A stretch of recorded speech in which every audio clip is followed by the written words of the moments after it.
Let me tell y'all about Washington, D.C. First of all, I have to say thank you to the Kingdom crew. That's you for making it possible for myself to get out there, man. And I got to tell you, we enjoyed ourselves for sure. First of all, I chose to get a rental car and drive up there, and it only took us 10 hours to get there. So it was a pretty smooth drive, straight shot all the way there. Now, getting there, the weather was pretty similar to here in Georgia. Yeah, it started off that way. But soon after standing in them lines, you realize that no, it's definitely not Georgia. You can stand outside in Georgia for a good hour with your jacket on, and your feet won't start freezing. Out there in Washington, D.C., first of all, we get to the hotel, and the area that I picked was a pretty cool area, and it was right next door to where Zuckerberg and everybody were having a black tie event, like right next to the inaugural ball, and it was right next door. Like, my hotel was right next door. But the hotel was overpriced, as it would be around inauguration time. I mean, overpriced. And then when I got there, I ended up, my fault, I ended up paying for like a dorm room. Yeah.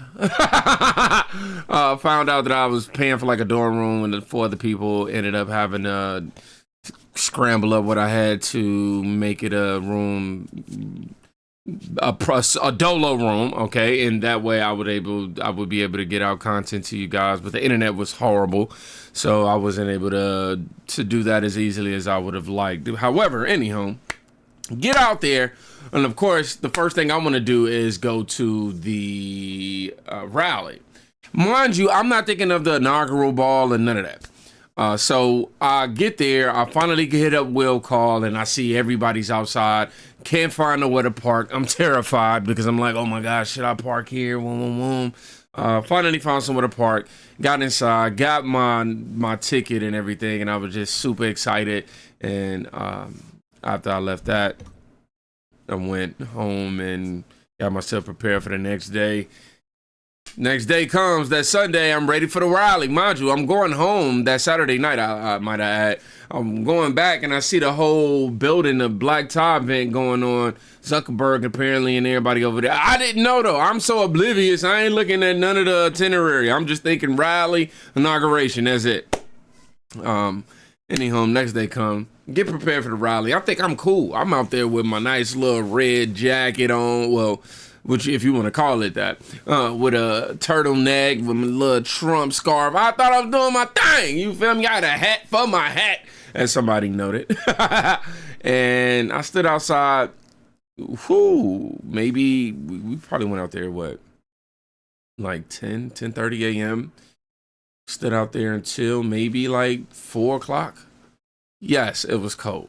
It was freezing.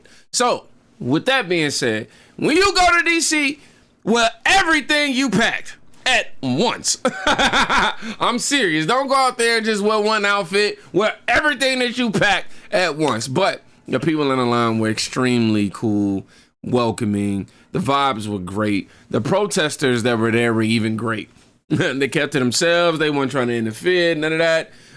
And however, they was trying to get their message across. Everywhere you turn, you got somebody trying to sell some Trump.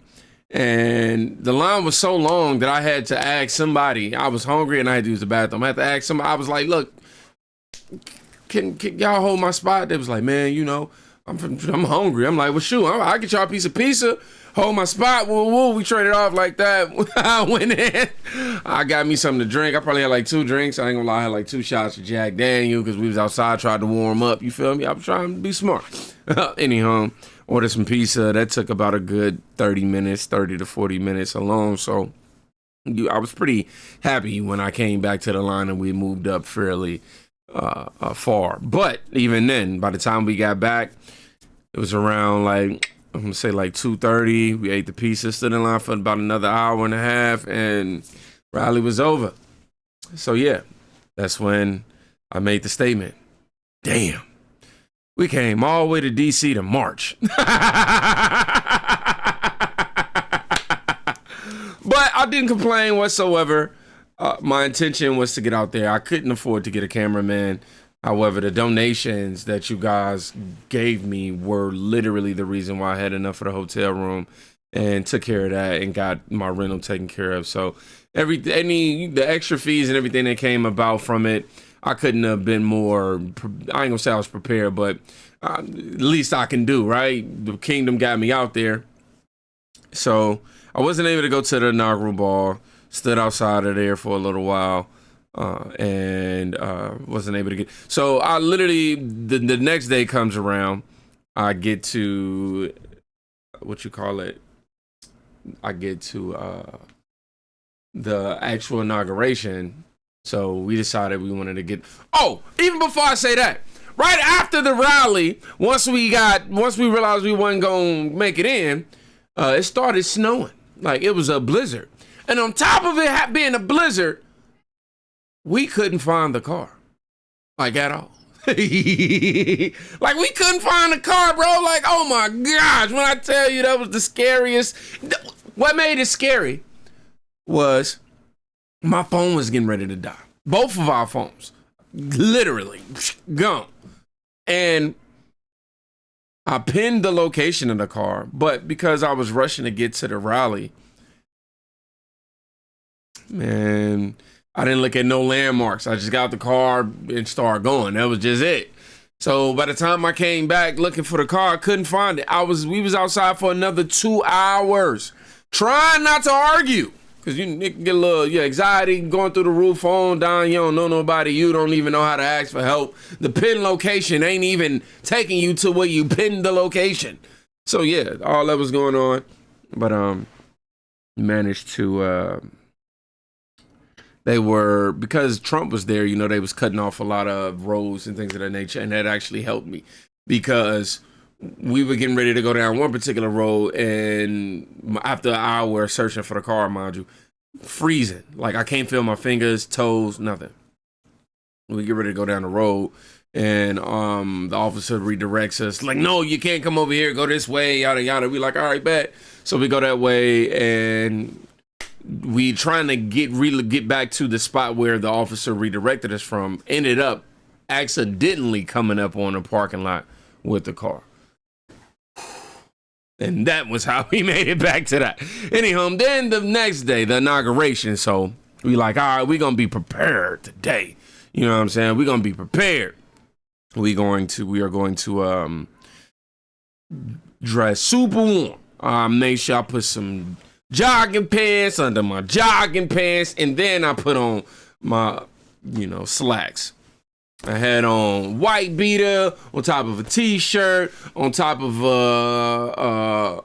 up under, another turtleneck right up under the jacket. You know what I'm saying? Right up under the scarf. The scarf up over that with my Trump hat with the hat on top of the Trump hat. Like, I had one glove because the other glove I lost it. It got wet and something like that. Yeah. Went outside for that, inauguration. We stood out there. Didn't make it in again. Cold! When I tell you it's cold, man. When I tell you it was cold, my feet were freezing. You had people in the line. Really cool, though. We shared some incredible conversation. But I remember this one particular couple. They were trying to cut in line, and we weren't having it. We was over there, like, forming a pack to make sure they didn't cut in line up until they actually did. And then somebody, I ain't gonna lie. It's one of them pick your fight type of situations, and of course, I wouldn't want nobody to just cut in line in front of me, and I would surely say something. But in that instance, I was too cold to care. I was just like, man, y'all the one who put in all the work, you know what I mean? I joined the group, but acting like I wasn't a part of the pack initially. Anyhow, we stood out there, and it was unsuccessful, so decided to go get some breakfast. And got me some breakfast, and while I was there, I had this man just staring me down, and I'm like, what's going on? And apparently he thought I was some sort of news reporter or something like that who can get him in. And that wasn't gonna happen. But overall, I definitely enjoyed the experience. I felt like it was cultured. I felt like being out there, at least for me, I feel like whether you're on one side or the other, people are, the culture there felt like people were trying to inform themselves, or people believed in whatever side they stood on, whatever, you know what I mean? Like they wholeheartedly believed it. Whereas like, at least where I'm at, man, it's kind of everywhere with politics and people's mindsets and stuff like that. Yeah, and people kind of don't know what's going on, but speaking on like they do. But out there, that was the vibe I got, at least. But you also got to remember, I'm going out there for Donald Trump, and if anybody is a fan of Donald Trump, I'm sure they've been watching what's going on in the political landscape to be able to have said cultured mind frame, so to speak. So, because I know there's a lot of people from all over that were there, but hey, man, I'm trying to think of. Ain't no notable food. I didn't have no notable food up there that I can tell y'all about. I want to be able to go, yo, this food right here was the food that we, tried out, and it was amazing. We tried some food, fresh pizza. We tried that pizza spot out and some other pizza spot. And yeah, we ended up going to McDonald's. And we know all the horrors of McDonald's and still decided. So maybe next time we go to DC, y'all can link us up with some some restaurants to hit up. And I definitely love some restaurants and fast food spots, mom and pop spots. It don't matter. Just let us know what we can hit up. But no, I wasn't able to get a cameraman to provide any sufficient footage of me being out and about and trying to any ideas that I really had worked out. I was connecting with people, and yeah, DC was pretty cool, man. Watching Donald Trump at least on the screen and knowing that I was in the vicinity felt amazing. And I was only there because of you guys. I only made it to Washington, D.C. because of you guys. I uploaded a few mini blogs on my patreon.com/kingdomcrew. Y'all can go check that out. Still working on getting everything updated on there. People don't even know it, but I gave everybody an extra week to sign up before I changed everything up. We got some exclusive content pulling up real quick. By the way, thank everybody that's been signing up too. But yeah, man, Washington D.C., man, that thing was amazing to know that you had everybody there. I mean, you had Terrence K. Williams out there, Elon Musk was out there, Trump was out there, RFK, Tosi, not Tosi, I didn't see Tosi, but I'm sure she was probably out there. Who else came out there? You had, come on, bro, Zuckerberg and all of his crew. You had Cartier Brothers. You had all the content creators. I can't even, Danielle Carter, the woman that we interviewed for Flipping Chicago Red. There was so many people out there, man, and everybody showing love amongst each other in celebration of Donald Trump winning. But yeah, I wanted to give you guys my trip to DC. Thank y'all for making it possible, and let's do something a little more special for the next trip. What y'all suggest we do next, huh? Y'all think I should do some street interviews? I don't know, man. I don't know if I don't really got a lot of social anxiety. I ain't gonna sit here and try to cap, but need to get some practice. Anyhow, Washington, D.C., man, it was dope. Thank y'all for making it possible for me to go out there and be amongst history.